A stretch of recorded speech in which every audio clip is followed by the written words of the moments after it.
애플, 그리고 중국. 이 둘의 관계는요, 지난 25년간, 뭐랄까, 세계에서 가장 성공적이면서도 동시에 가장 위험한 파트너십이라고 할 수 있을 것 같아요.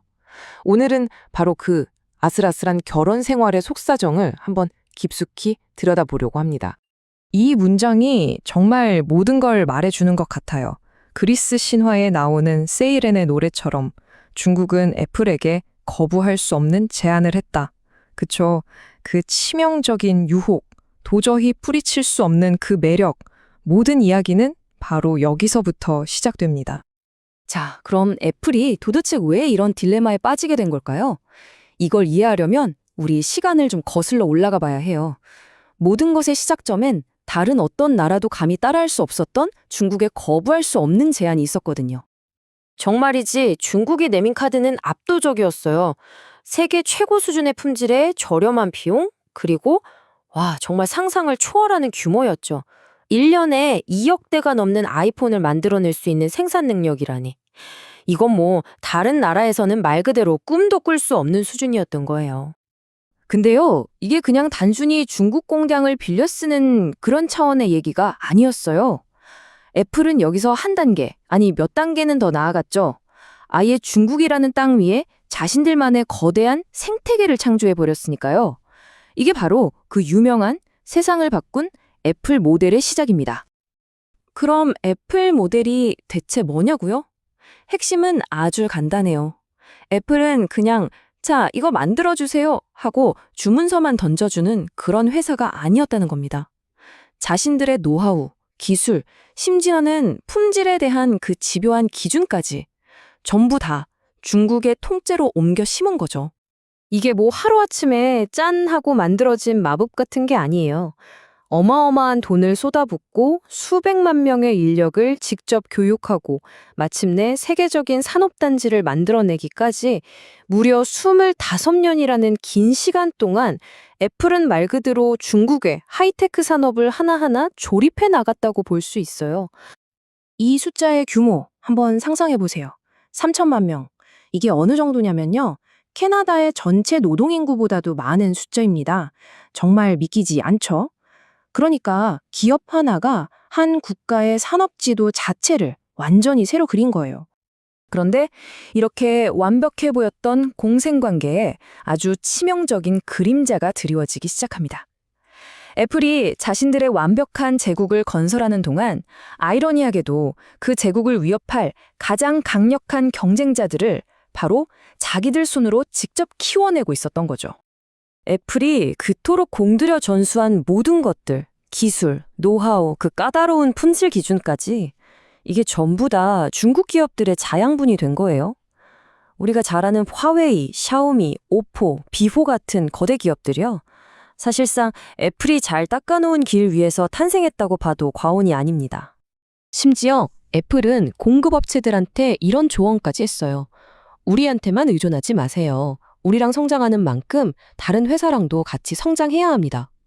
이게 왜 그랬냐면 혹시라도 애플이 갑자기 제품 설계를 바꿔서 주문이 끊기면 협력사가 망할 수도 있으니까 그걸 막으려는 좋은 의도였죠. 그런데 이 선한 의도가 정말 엄청난 아이러니를 낳게 됩니다. 생각해보세요. 애플 덕분에 세계 최고 수준의 기술을 갖게 된 중국 공급업체들에게 가장 합리적인 다른 파트너는 누구였을까요? 네, 바로 자국 기업들, 중국의 현지 브랜드들이었던 거죠.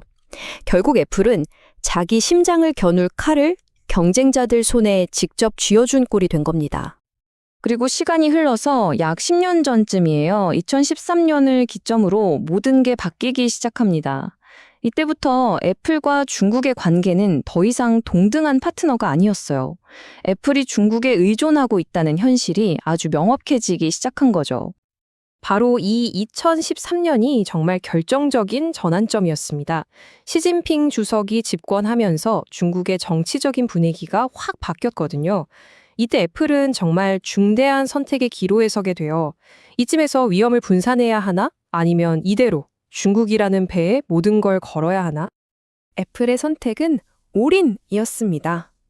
다른 곳에 새로운 기지를 만들기보다는 그냥 중국에 모든 것을 걸기로 한 거죠.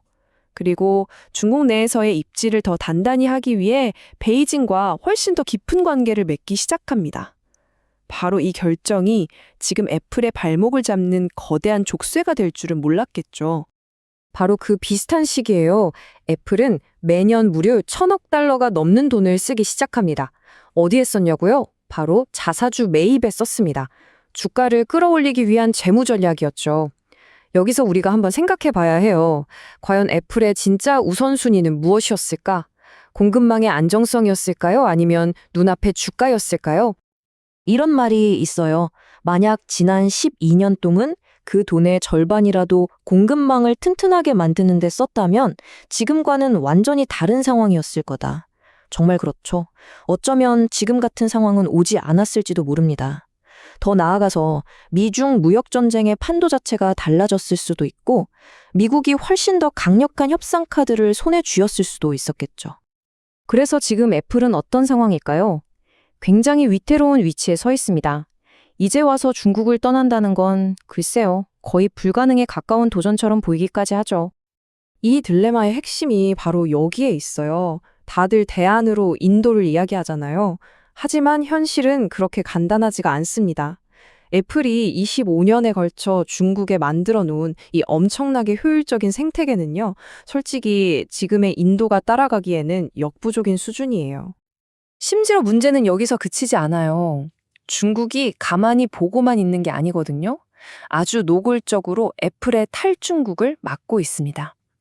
예를 들면 인도로 가려는 중국인 핵심 엔지니어들의 비자 발급을 막아버리거나 인도 공장으로 가야 할 핵심 장비들을 세관에서 묶어두는 식이죠. 이건 뭐 들어오는 건 마음대로지만 나가는 건 안 돼 하는 일방통행 게이트를 만들어버린 거예요.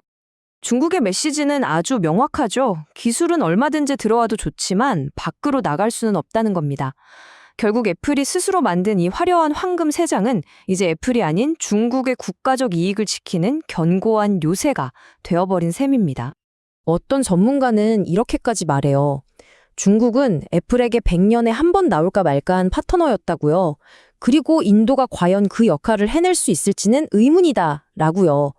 그러니까 이 위험한 관계를 어떻게든 끝내고 싶어도 마땅한 대안이 보이지 않는 게 바로 지금 애플이 마주한 현실인 거죠. 그래서 결국 우리는 맨 처음의 질문으로 다시 돌아오게 됩니다. 과연 애플은 자기 손으로 직접 만든 이 매혹적이면서도 치명적인 세이렌의 섬에서 정말로 벗어날 수 있을까요? 어쩌면 이 질문의 답에 기술과 지정학, 나아가 세계 경제의 미래가 달려있는지도 모르겠습니다.